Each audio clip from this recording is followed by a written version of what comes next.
The other thing too, people call us elders. We're not elders, and I wish people would just, as of today, promise the Creator that you're not going to use the word elder. We're not Mormons. We're not ministers.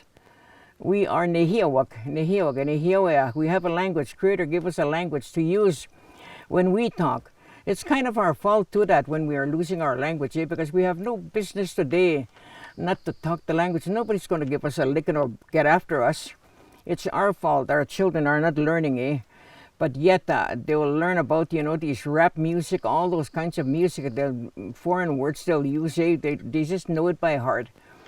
So I tell them, don't do something, don't allow people to call you elders. Kete, a word is so beautiful. Notuko, a word is so beautiful. When somebody calls you notuko, you're high in honor. You're respected. The people in a community chose to call you that, notuko. That means you're wise. You live a good life. You're intelligent. You have all the gifts that you should have. You've raised your children. You're helping raising your great-grandchildren. You can do all the things that you can do so by hand, it's like an education, that common sense education. That's what you have. You know about medicine. Every leaf on this right here is medicine for something. Then the lion's right there, that's good for cirrhosis of the liver. That one there, and you can even drink that today. My grandson goes and picks it and he drinks it. He just drinks it, and he makes nice tea with it, and it tastes so good. Nogami says, and I don't wake up with a heavy head, he said.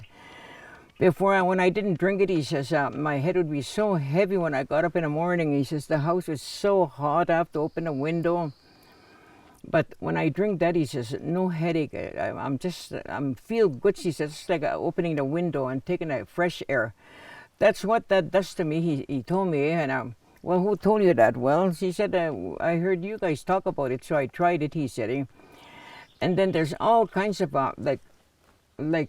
things that we could have. We could give our children little dolls to play with. Dolls, instead we buy them Barbie dolls, and they want to be like Barbie.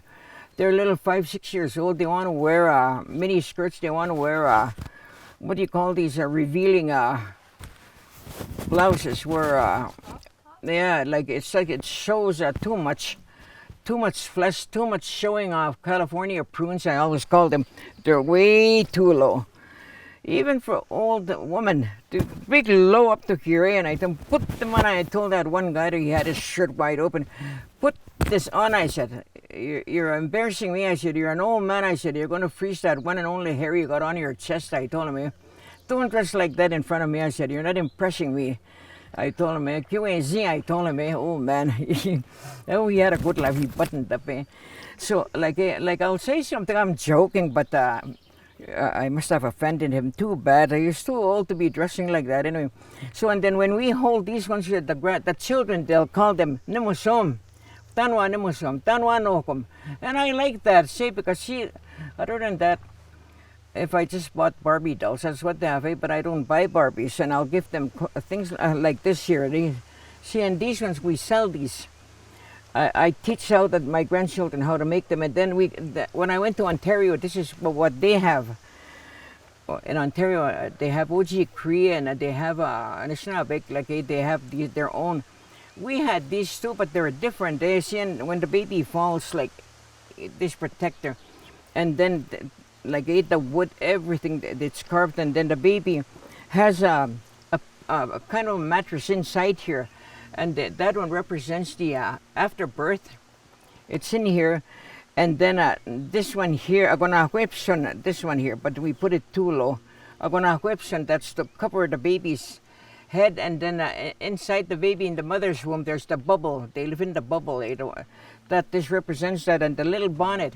It represents the Ogipaipan. Ogipaipan is a little soft spot here to be protected, and that represents that. And then all these loops here, that represents the umbilical cord. And then this one here represents the mother's body. The baby's inside the mother's body, the baby's being protected, and the womb is the baby's first education building. The baby's learning things as she is growing in the mother's womb. And then when the baby's born, they transfer into the mouse bag. And the mouse bag promises that the baby will be safe in there. The baby will learn about how it feels like to be loved, to be nurtured, to be cared for. All of them like that. And then these ones here, like what's be? It's like umbilical. What's be? Nahon kiskin kana kisa kaya simuan. Tansi kana kaya sika teka. What's be? Umbilical cord ito. See, it represents this one here, this one here. And same thing with the TP there. That's the same teaching the TP has there. They have that rope up there to tie to Mother Earth. And the same thing with this one. These once you're all around here, there's holes in there. And all around that TP too, it has holes. And then it has those pins, and these could be the pins here too. See, everything is like it repeats itself, but the teachings are whatever the language they learn, it's done in the language. But see, the other thing too is because we lost our language, we don't have it anymore. Like, it's not lost, it's just we didn't learn it, and we should learn it. And then also the moccasins, the doll has moccasins. It's all dressed up. And then this one here, and I tell the grandchildren, we got a name. We have to have a naming ceremony. I tell them, what's this one's name?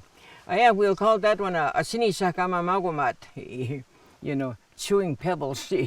That's this one's name. Kimosom now. A sinisakama magomat. Boy, we have so much fun with my grandchildren. And then and this one here, it stays in there but they can undo it and fix it. They can play with that, but mostly I use them for teaching. And I have about 28 dolls at my house. I sit them up all over, and I got a little teepee, and I give a teaching about there's all kinds of dolls for people not to be prejudiced.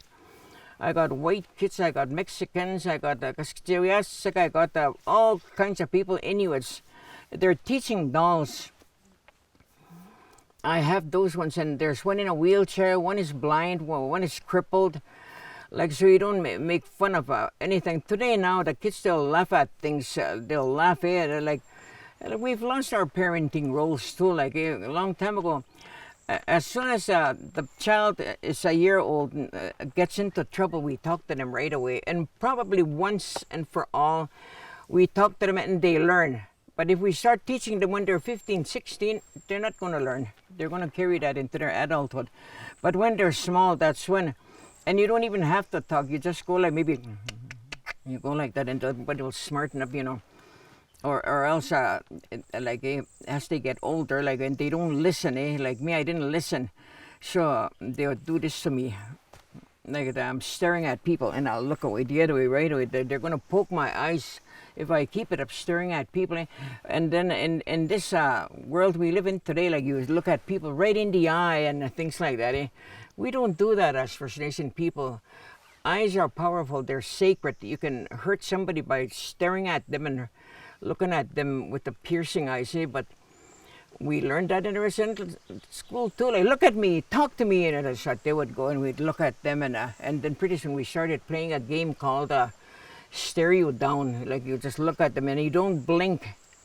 Boy, you could see lots of them couldn't until your eyes are all red and dried up, and then you blink. But usually the nuns lost. The girls knew how to do that. So it's just we learn some good values we learn, but I like my values better. To look at everything in the land here. You can get your medication through there, and your trees. And if you're feeling so bad, you can sit under a tree. The tree will give you shade. But it's a different whole world when you go. That's why they tell us, if you want to get well, go to the land. If you want to get well, don't stay in the city. And take your ceremonies. Go to rites of passage. Have those ceremonies. The boys, when they become men, they have a ceremony. Girls, when they first get their moon time, we had a ceremony. And a lot of people say, I never heard about a moon time ceremony. They said, well, too bad. I said, Moon times she's been here forever and ever. I said, Grandmother Moon, we're related to her. If your grandmother dies here, Grandmother Moon is still here. And then long time ago when a woman were going to give birth, you know, it would be like this, just like it's going to spill. And then when it's pointed like this here, it's going to spill, and then the babies are born. Lots of babies are born, and they went through that pismo. They used pismo to learn about their pregnancy, and they also taught you about things like if you were going to have a baby, you would be prepared to nurse your baby, not to give a bottle, to nurse your baby. That's what we learned. And they started telling you what you have to do so you'll be able to nurse your baby. But that teaching is gone too. People will breastfeed their baby for 2, 3, 4 days and they quit because their nipples crack. But we were told, like, cause my grandmother, she had 8 granddaughters. My mother, my dad, 8 of us. So we were told what we had to do. But my sisters didn't listen again because, like, my mother raised them and my grandmother raised me. So I listened to her. So I breastfed all my babies. And then when you breastfeed a child is very, very intelligent. Very intelligent, and they know what love is, and they know what closeness is, because you're so close to them like this. So it's better. But again, like and I'll show you how sacred the breastfeeding is. My dad, when my father was born, his mother was very, very, very sick, and she couldn't breastfeed my grandmother. Her name was Pipunsquel. She couldn't breastfeed my dad, and then I don't know what was wrong with her. I guess she was just slim, skinny. Like, nobody knew what was wrong with her. But, you know, eventually, but I think when he was 14, she died, and my grandfather, my dad was raised by other people. But before that, like, there was let me see there. Like, anyway, it's like the story went like there was my grandmother was breastfeeding a baby, and my dad had about 4 women breastfeeding him, different women under his survey, and then later on, what was that was my mother was breastfeeding her future son-in-law. That's how it is, and my dad really had high honors with my grandmother. They just got along so good. See, that's how it was long time ago. And today, now, you go like that, the people make an ugly face, really gross. That's how they think today. But that time, if you didn't do that, the baby would starve to death. You had to find a way. So I always tell people to breastfeed. Like, I don't know. I have teachings here and there, and sometimes I get into trouble. And like, I really get into trouble, but I'll fight my way out of any problem I have. And one time my dad said, I'm worried about your sisters, he said. I'm worried about all your sisters except you, he says.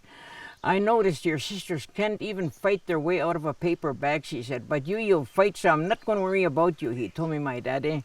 So I was happy.